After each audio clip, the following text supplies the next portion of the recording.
नमस्कार, डेली 24 भारत देख रहे हैं आप। मैं हूं आपके साथ साहिल दुलिया। बुलेटिन की शुरुआत करेंगे। आजकल युवराज मेहता की मौत का मामला काफी चर्चाओं में बना हुआ है। ग्रेटर नोएडा में एक बड़ा हादसा तब हुआ जब एक सॉफ्टवेयर इंजीनियर युवराज मेहता की गाड़ी हादसे का शिकार हो गई और नाले में जा गिरी। आपको बता दें कि ये नाले जैसे दिखने वाला एक बेसमेंट था जिसके लिए गड्ढा खोदा गया था और उसी गड्ढे में युवराज की गाड़ी गिर गई। तो आपको बता दें कि उसने मदद के लिए कई घंटों तक इंतजार किया, लेकिन समय से मदद न मिलने की वजह से युवराज ने दम तोड़ दिया। युवराज के परिवार वालों ने और अन्य लोगों ने नोएडा विकास प्राधिकरण पर लापरवाही का आरोप लगाया। अब लगातार सवाल उठने पर एक बड़ा फैसला लिया गया है। नोएडा अथॉरिटी के सीईओ को बदल दिया गया है। कृष्णा करुणेश को नोएडा अथॉरिटी का नया सीईओ बना दिया गया है। बता दें, कृष्णा करुणेश 2011 बैच के आईएएस अधिकारी हैं। वो मूल रूप से बिहार के रहने वाले हैं और गोरखपुर डीएम के पद पर उनकी तैनाती 7 जून 2022 को की गई थी। वो किसी भी काम को तेज़ी से निपटाने के लिए जाने जाते हैं। डीएम के तौर पर गोरखपुर उनका तीसरा ज़िला था। उनकी अगर पढ़ाई की बात करें तो उन्होंने एमए किया हुआ है और उनके पास एलएलबी की भी डिग्री है। उनकी गिनती यूपी के तेज तर्रार आईएएस अधिकारियों में की जाती है। तो इसी खबर पर ज़्यादा चर्चा के लिए हमारे मैनेजिंग एडिटर रमेश ठाकुर जी हमारे साथ जुड़ गए। रमेश जी, युवराज की मौत के मामले ने जिस तरीके से तूल पकड़ा हुआ है, सबकी निगाहें इस मामले पर अटकी हुई हैं और ऐसे में कृष्णा करुणेश को सीईओ बना दिया गया है। नोएडा अथॉरिटी में एक बड़ा फैसला यहाँ पर लिया गया है, कैसे देख रहे हैं? देखिए, पहले तो जो कृष्णा करुणेश को जो बनाया गया, ये बहुत भरोसेमंद योगी के अफसरों में गिने जाते हैं। उनकी कर्मस्थली गोरखपुर में डीएम रहे हैं 2-3 साल, हापुड़ में रहे हैं और विभिन्न पदों पे वो रहे हैं। उसके बाद में यहाँ पे भी उनको अनुभव है, लगभग 2.5 साल का उनके पास अनुभव है। अब उनको फुल प्लेस अगर सीईओ बना दिया गया है तो इससे आप समझ सकते हो कि युवराज के बाद, उनकी घटना के बाद इतने सवाल खड़े हो गए हैं। हालांकि किसी सवाल का अभी माकूल कोई जवाब नहीं मिल पा रहा है जी, लेकिन क्या इनकी नियुक्ति के बाद में क्या मुकम्मल तरीके से कोई ऐसा जवाब बाहर निकल के आ जाएगा जिससे मीडिया सेटिस्फाई हो जाए, जनता सेटिस्फाई हो जाए और उनके जो परिजन हैं, जो युवराज मेहता के परिजन हैं, उनको थोड़ा सा ये सांत्वना मिले कि नहीं, यहाँ पे जितने भी जो घटना हुई है और उनके जो दोषी हैं उनको कम से कम किसी सूरत में उनको सजा मिल पाएगी। एक सवाल तो ये। दूसरा ये है कि जो नोएडा अथॉरिटी की कार्यशैली सहल रही है जी, उसमें तो तमाम सारी खामियां सारे बिंदुवार तरीके से निकल के आई हैं। ये जो डार्क स्पॉट जो था वो कोई आज का नहीं था। तकरीबन लगभग 8-10 साल से बना हुआ था। सीवर का पानी, गंदा पानी आ रहा था, बारिश का पानी आ रहा था और गहराई इतनी थी और ये बात यदा कदा सबको पता थी, क्योंकि सेक्टर वासियों से जब आप बात करोगे तो ये बताते हैं कि उन्होंने कई मर्तबा अधिकारियों को कहा कि ये जो पानी है बहुत गहरा है, इसमें कोई हादसा हो सकता है, लेकिन अथॉरिटी ने किसी की नहीं सुनी। जब जनप्रतिनिधि डॉक्टर महेश शर्मा, वहां के सांसद, उन्होंने लेटर भेजा और 1-2 विधायकों ने जब लेटर भेजा तो सिर्फ सिंचाई विभाग ने एक कमेटी गठित करी थी। उन्होंने नापतोल करी वहां पे और वो भी सारी कागजों में दफन हो गई। अभी जो एक्सीडेंट हुआ है, कैसे हुआ, ये तो सारा मीडिया में आ गया है, जन जन को पता चल गया है। अब इसको आप मैनेज कैसे करोगे पूरे एपिसोड को, क्योंकि इसमें जो खामियां निकल के आ रही है, नाकामियां निकल के आ रही है, वो प्रशासनिक है, वो सारे का सारा सिस्टम है।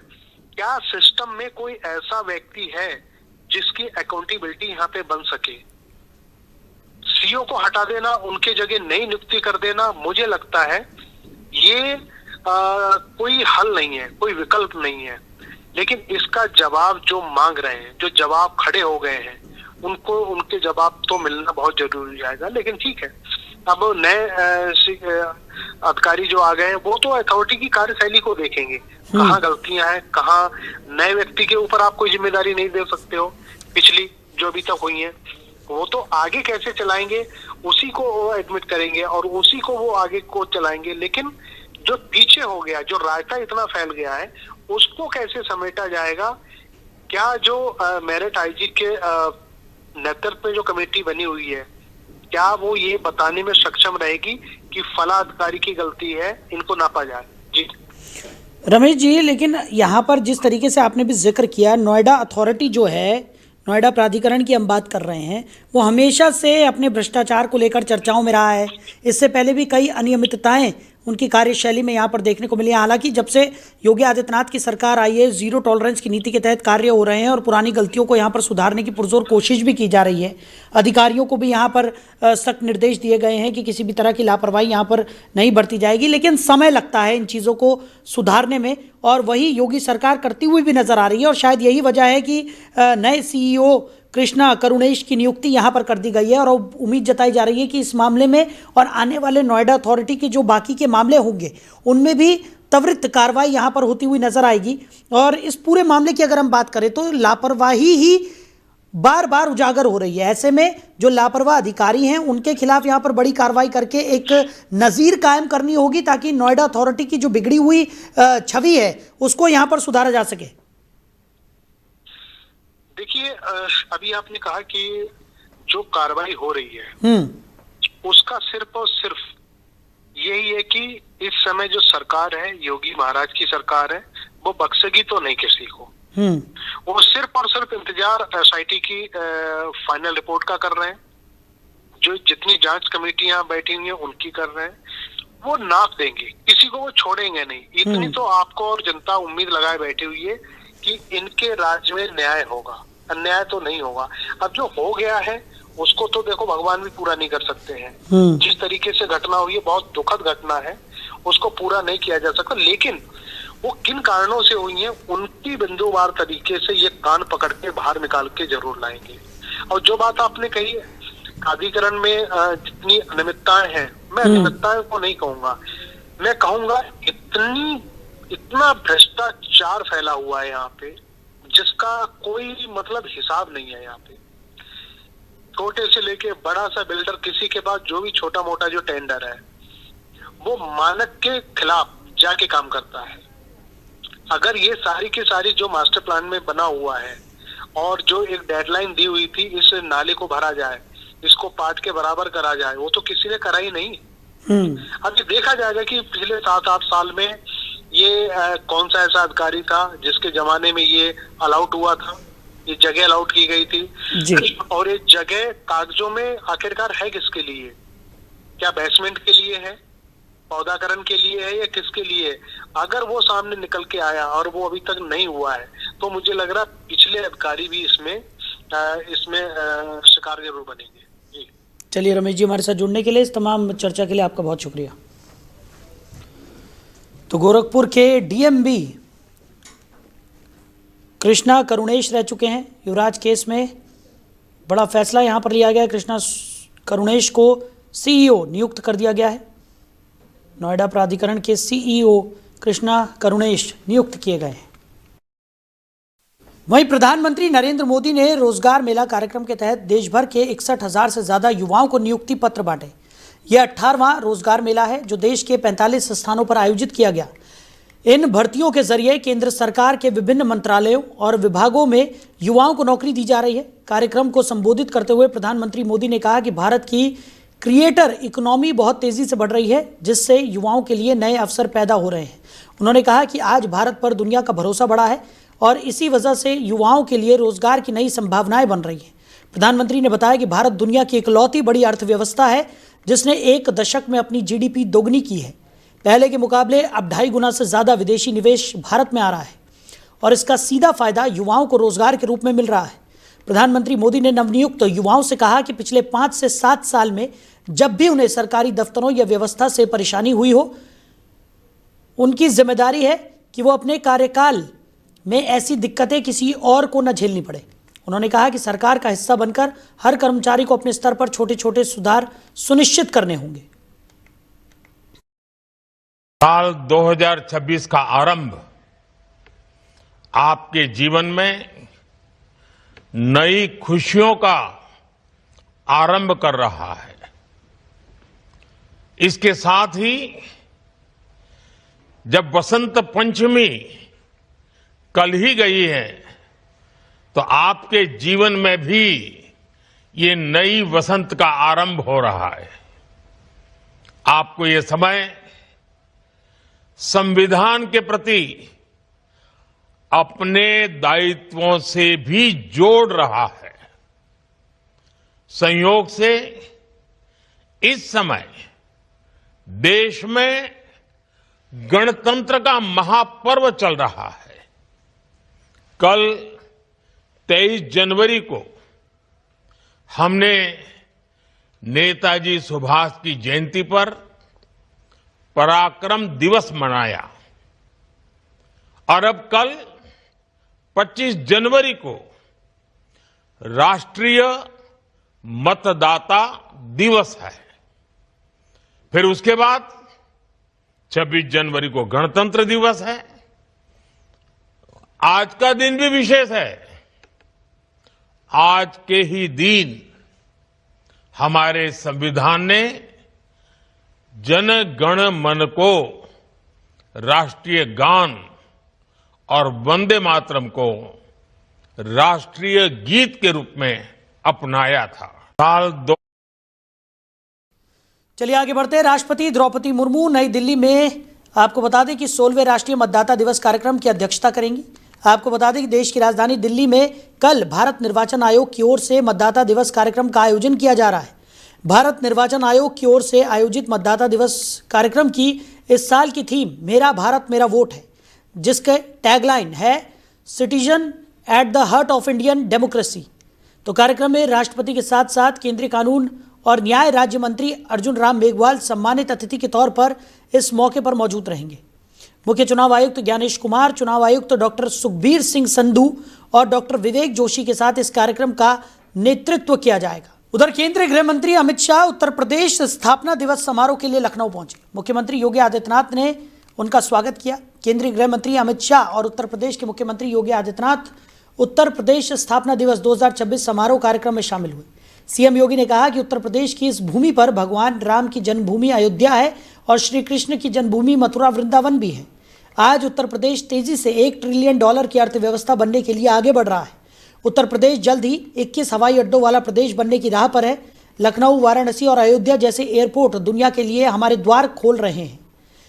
आज उत्तर प्रदेश आत्मनिर्भर भारत अभियान को बल दे रहा है। वहीं केंद्रीय गृह मंत्री अमित शाह ने कहा कि आज मैं हर उत्तर प्रदेशवासी को बहुत बहुत शुभकामनाएं देना चाहता हूं, क्योंकि प्रधानमंत्री नरेंद्र मोदी ने विकसित भारत बनाने का संकल्प लिया है। उत्तर प्रदेश के मुख्यमंत्री योगी आदित्यनाथ ने विकसित उत्तर प्रदेश का संकल्प लिया है। उत्तर प्रदेश एक रूप से भारत की धड़कन है और दूसरे मायनों में यह भारत की आत्मा है। यह भारत के विकास का इंजन भी बनने जा रहा है।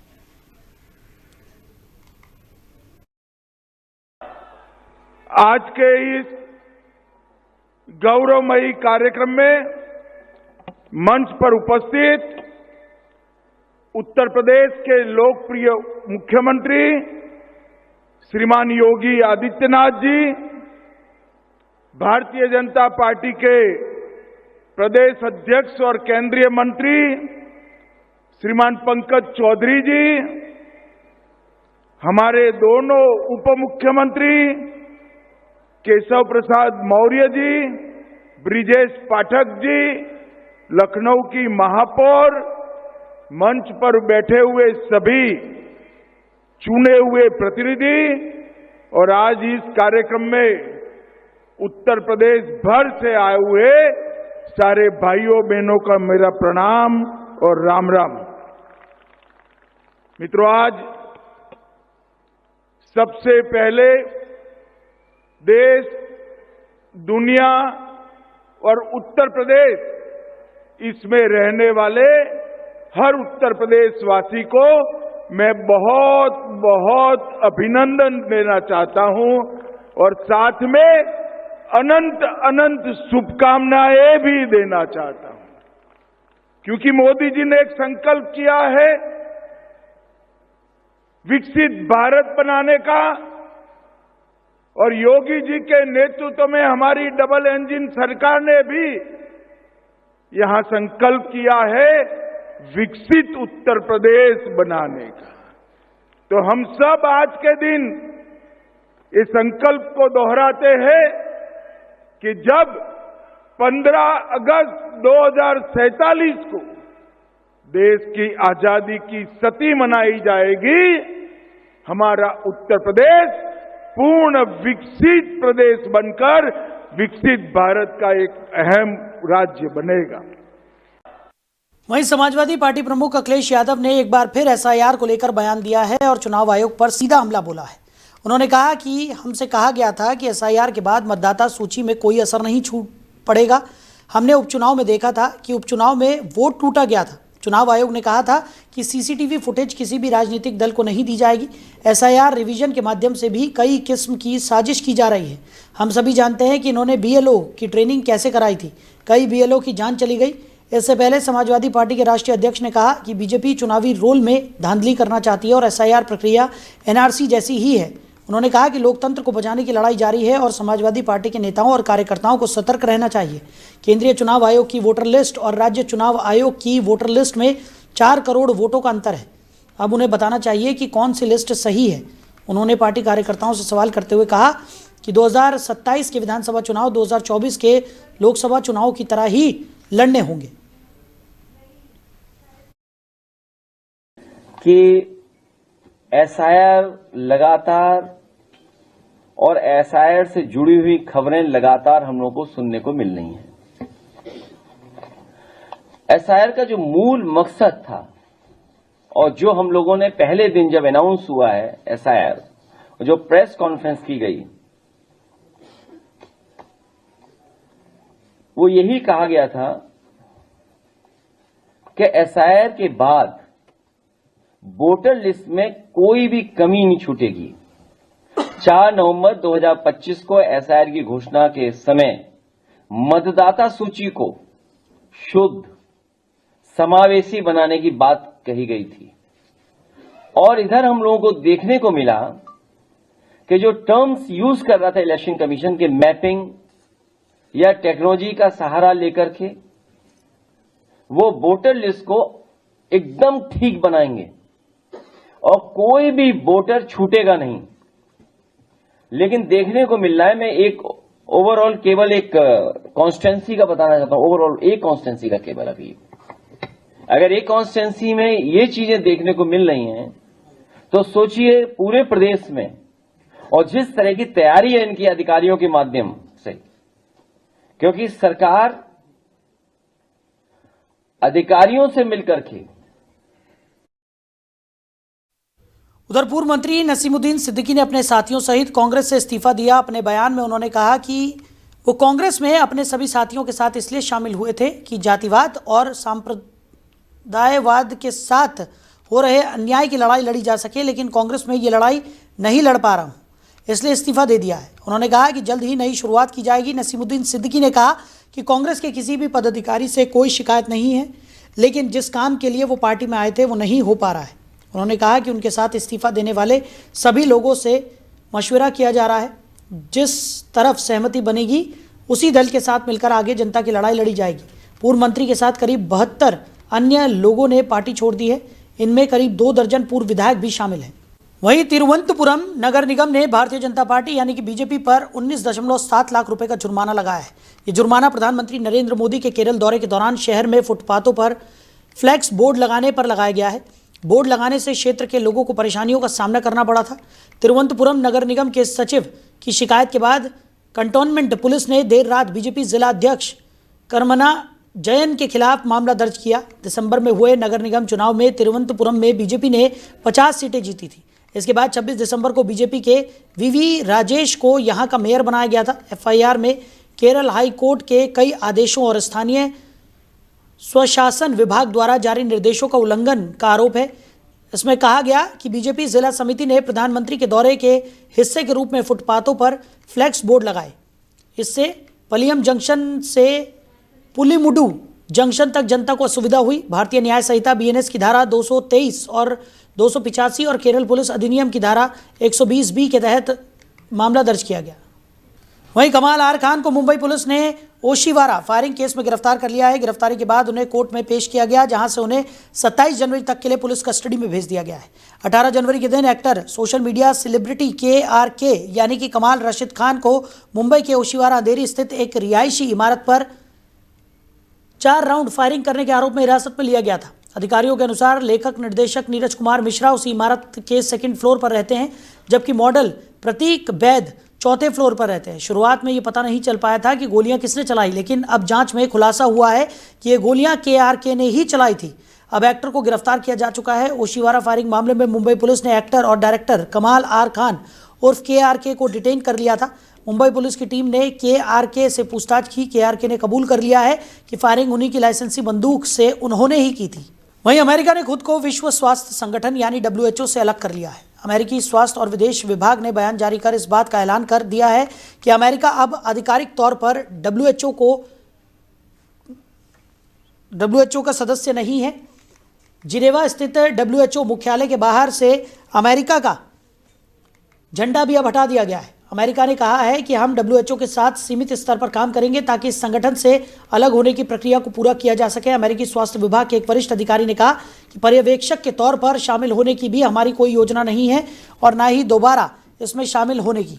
तो अमेरिका ने साफ कहा है कि हम बीमारियों की निगरानी और अन्य सार्वजनिक स्वास्थ्य प्राथमिकताओं के लिए अंतर्राष्ट्रीय संगठन के बजाय अन्य देशों के साथ मिलकर काम करेंगे।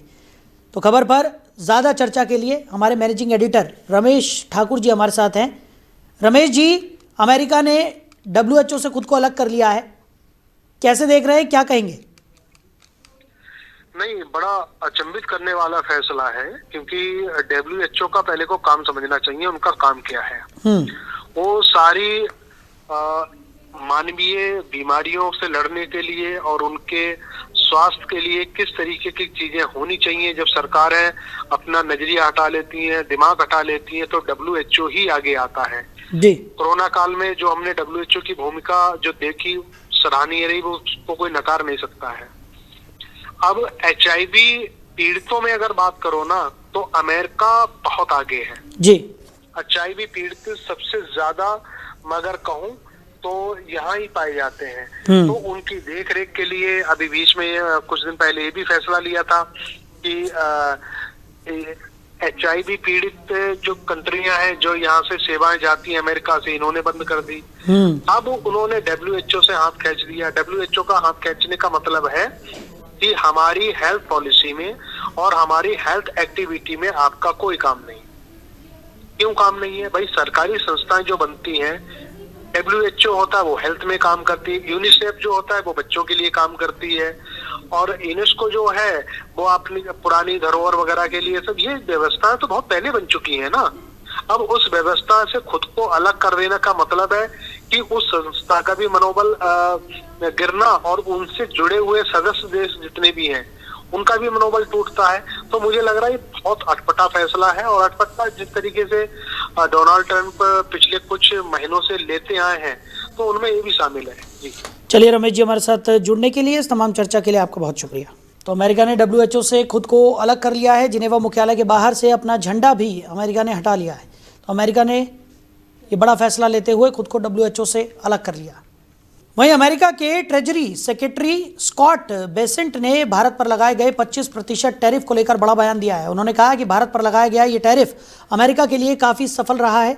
बेसेंट के मुताबिक इस टैरिफ के बाद भारत द्वारा रूस से तेल की खरीद में भारी गिरावट आई है। फिलहाल ये टैरिफ लागू है, लेकिन अमेरिका इसे स्थायी नहीं मानता।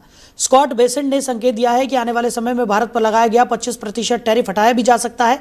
उन्होंने कहा कि मुझे लगता है कि अब इसे हटाने का एक रास्ता बन सकता है, यानी अगर हालात अनुकूल रहे और बातचीत आगे बढ़ी तो अमेरिका भारत को टैरिफ में राहत दे सकता है।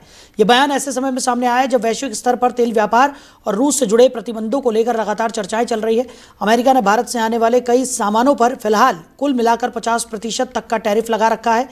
इसमें से करीब 25% सामान्य टैरिफ है, जो भारत के लगभग 55% निर्यात पर लागू होता है।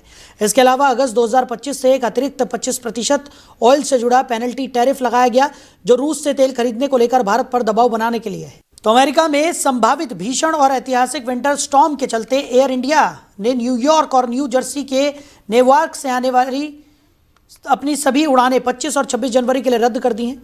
एयरलाइन ने यह फैसला यात्रियों और क्रू की सुरक्षा को ध्यान में रखते हुए लिया है। एयर इंडिया ने ट्रैवल एडवाइजरी जारी कर बताया कि अमेरिका के ईस्ट कोस्ट, खासतौर पर न्यूयॉर्क, न्यू जर्सी और आसपास के इलाकों में रविवार सुबह से सोमवार तक भारी बर्फबारी और तेज ठंड की संभावना है। इस दौरान उड़ान संचालन पर गंभीर असर पड़ सकता है। एयरलाइन ने कहा कि यात्रियों और क्रू की सुरक्षा, सुविधा और भलाई को देखते हुए 25 और 26 जनवरी को न्यूयॉर्क और नेवार्क से सभी उड़ानें रद्द की जा रही हैं। यात्रियों को सलाह दी गई है कि वो अपनी फ्लाइट से जुड़ी जानकारी के लिए एयर इंडिया की आधिकारिक वेबसाइट और कस्टमर सपोर्ट से संपर्क में रहें। उधर अमेरिका इस समय एक रिकॉर्ड तोड़ विंटर स्टॉर्म की चपेट में है। नेशनल वेदर सर्विस ने चेतावनी जारी करते हुए कहा है कि ये तूफान सेंट्रल प्लेन्स से लेकर नॉर्थ ईस्ट तक करोड़ों लोगों को प्रभावित कर सकता है। भारी बर्फीली बारिश और खतरनाक ठंड के कारण कई इलाकों में सड़कें बंद होने, बिजली आपूर्ति बाधित होने और यात्रा पूरी तरह ठप होने की आशंका भी है। तो फिलहाल इस बुलेटिन में मेरे साथ इतना ही। आप बने रहिए। नमस्कार।